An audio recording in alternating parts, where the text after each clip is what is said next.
मशहूर यूट्यूबर रजब भट्ट जो कि बर्तानिया से वापस आ रहे थे और उनको एयरपोर्ट पे रोक दिया गया।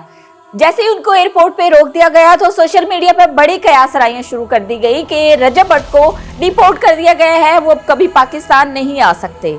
जी हाँ, लेकिन उनका कोई इशू था, उनका कोई वीजे का कोई मसला चल रहा था, वीजा मनसूख हुआ था, उसकी कोई एक्सपायरी डेट थी, इस तरह के कुछ मामलात थे जिनकी वजह से उनको एयरपोर्ट पे रोका गया था। लेकिन रात को 2 बजे वो इस्लामाबाद एयरपोर्ट पे लैंड हुए हैं और उसके बाद आज इस्लामाबाद में, क्योंकि उनपे पाकिस्तान से उनका जाने का जो मकसद था, पाकिस्तान से वो गए क्यों थे, वो यही वजूहात थी कि उनपे बहुत सारे केसेस जो है वो एकदम हो गए थे।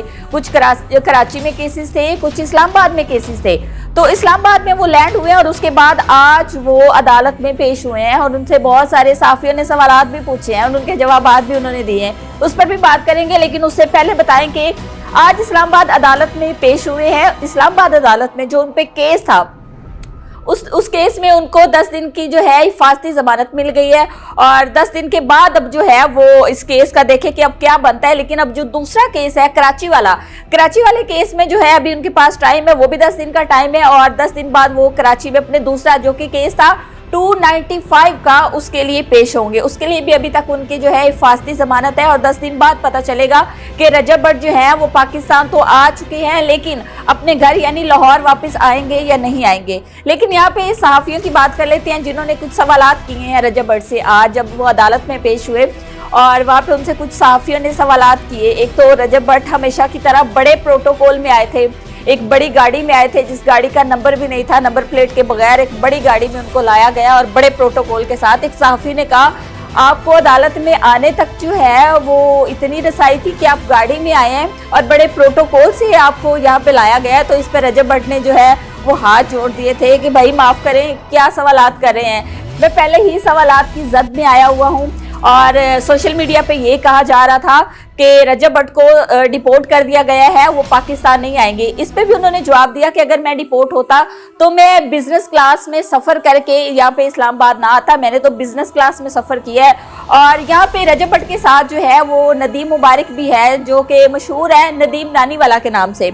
नदीम नानीवाला पे भी कुछ FIRs हैं, जिसमें जैसे कि डकी भाई पे भी हुई एक FIR, उसी तरह की गैम्बलिंग की और कुछ और FIR हैं जो कि नदीम नानीवाला पे भी है। और ये दोनों साथ ही थे जब ये बर्तानिया से निकले हैं, पाकिस्तान के लिए इन्होंने आना था तो तब भी ये साथ थी और तभी इनको रोका गया था कुछ मामलात की बिना पे, जो मैंने पहले भी बताया कि इनके वीजे का कोई इशू चल रहा था। और इस बात को रजब भट्ट ने बाद में क्लियर भी कर दिया कि मेरे वीजे की कोई एक्सपायरी डेट थी, इस तरह का कोई मामला था, ना कि मुझे वहां से डिपोर्ट किया गया है। जब कोई डिपोर्ट हो जाता है तो वो 10 साल के लिए जो है वो नहीं जा सकता, तो ऐसे कोई मामलात नहीं थे। और फिर उनसे पूछा गया कि डकी भाई से रिलेटेड कुछ सवालात साफियों ने पूछे कि डकी भाई के केस पे क्या कहेंगे, उनके साथ जो हुआ, और आपके पीछे भी कोई बड़े भैया तो मौजूद नहीं है। तो उन्होंने कहा कि डकी भाई से रिलेटेड जो है मैं किसी किस्म की कोई बात नहीं करूंगा, वो डिनाई करते रहे। और दूसरी जानिब जब उनसे ये पूछा गया कि आपके पीछे भी कोई बड़े भैया तो नहीं है जो आपको पाकिस्तान लाने में जिन्होंने हेल्प की हो या कोई और मामलात देखे हो, तो इस पर उन्होंने कहा नहीं मैं ऐसी कोई बात नहीं करना चाहता। सारे सवालात जो है, इन सारी बातों के जवाब जो है वो मेरा लॉयर देगा। तो इस टाइम रजब भट्ट जो है वो इस्लामाबाद में मौजूद है, जहाँ पे उनको 10 दिन की जो है वो हिफाजती जमानत मिल चुकी है। अब दूसरा कराची वाला केस है, उसमें देखें कि रजब भट्ट कब पेश होते हैं। और लाहौर आने की अगर हम बात करें कि रजब भट्ट लाहौर कब आएंगे, तो अभी तक ऐसी ना तो कोई स्टेटमेंट रजब भट्ट की जानिब से आई है और ना ही उनकी फैमिली की जानिब से कोई स्टेटमेंट आई है। लेकिन सोशल मीडिया पे ये जो खबरें चल रही थी, सोशल मीडिया पे ये जो कयासराइयां चल रही थी कि रजब भट्ट को डिपोर्ट कर दिया गया है, रजब भट्ट पाकिस्तान नहीं आ सकता, उसकी उन्होंने इन तमाम खबरों की तरदीद की और उन्होंने बताया है कि मैं बिल्कुल डिपोर्ट नहीं किया गया हूँ, बल्कि मेरे वीजे का कोई मसला था और मैं बिजनेस क्लास में सफ़र करके इस्लामाबाद पहुंचा हूँ।